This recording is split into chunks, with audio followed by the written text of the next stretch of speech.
Well, hey there, it's David. Welcome or welcome back to Cross Fitness, helping men and women get in the best spiritual shape of their lives, one workout at a time. Quick thought. In this video that I'm calling a very special fish.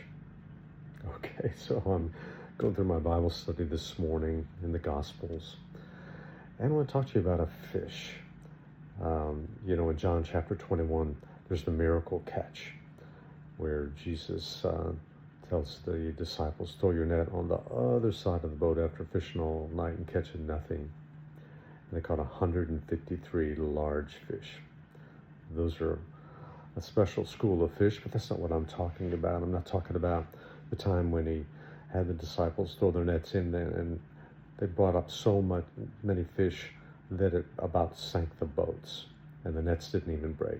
That's special, but that's not what I'm talking about. I'm not even talking about Jonah, and the special fish that God had prepared for him to be swallowed by.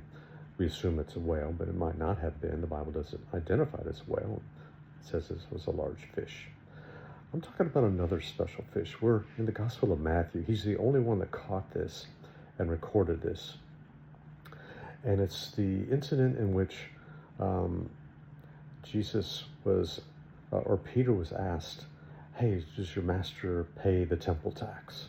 It was a 2 drachma tax. I don't even know what a drachma is, but it was 2 of them. And so Peter says, yes, of course he does. And then he went to Jesus, and before he could even ask him about it, Jesus anticipated the question and said, well, who should pay the taxes, the sons of the king or others? And Peter said, others. He said, yeah, well, then the children are exempt. Jesus said, lest we offend them, go and cast your line into the sea, and the first fish that you catch will have a 4 drachma coin in its mouth. Take that to the temple and pay the temple tax for you and for me. And so let's go back to the sea here. This is what I was kind of meditating on as I heard that story today. So here is an opportunity for Peter. It didn't matter what pole he grabbed to go fishing. It didn't matter what bait he used on the end of the hook. It didn't matter whether he threw the line, to what spot, to the left, in the middle, to the right.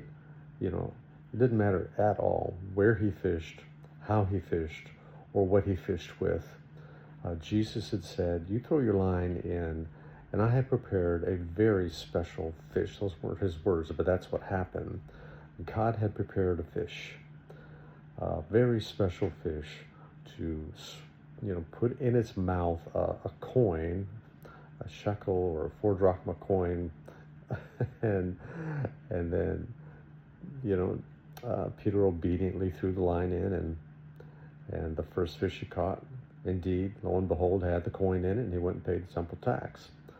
And so the point I'm trying to make here, I'm just thrilled that all Peter had to do was be obedient to throw a line into the sea. And God had chosen a fish, a very special fish.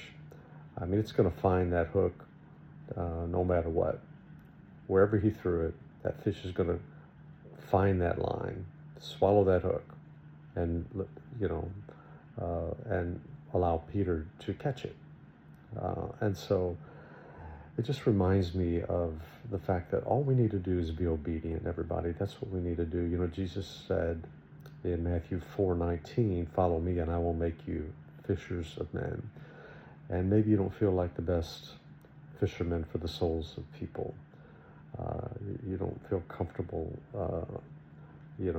as much as someone else, perhaps sharing your testimony or witnessing or talking about the things of God or the gospel. But this story ought to encourage us that we can be fishers of men. All we need to do is be obedient. It doesn't matter, as much the words that we use or how we do it or all of that. It's just that we convey the love of Christ and the gospel of Jesus in a very simple, concise way. And the Lord has prepared people whose hearts are drawn to him, they're receptive to him, you know. And it's the Lord that does the saving anyway. No one comes to the Father unless he's drawn by the Spirit. The Father is drawing their hearts unto the Lord. So the pressure's off of us. All we need to do is be obedient. God has prepared a very special fish for Peter. God has prepared very special people who are tender and receptive and ripe for the gospel of Jesus Christ. So let's go into our day, and let's just share out of the context of our lives in just the gospel of Jesus in subtle ways and overt ways, and just however the Lord leads you. And let's just believe for a miracle catch to happen today as we just cast our line in and go fishing for the souls of men and women for the glory of God. Anyway, just a thought. I hope that encourages you a little bit. For now, I'm David, your virtual mentor, reminding you that I'm always for you, never against you. Let's go fishing. God bless.